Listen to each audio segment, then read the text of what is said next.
আমি একটা আউটপুট লেদে কাটতে এসেছি। এই আমাদের লেদ মিস্ত্রি, উনি সেটা কাটছে। কিভাবে কাটছে, কোনভাবে কাটছে তা আমি আপনাদের পরিপূর্ণভাবে দেখাবো। আপনারা সুন্দর করে দেখবেন সেটা কিভাবে কাটা হচ্ছে।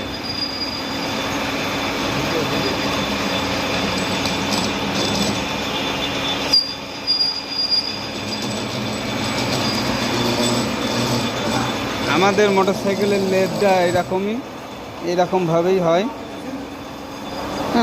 আপনারা একটু বুঝে সুঝে করলেই হবে। আমি সেটিং করার চেষ্টা করছি।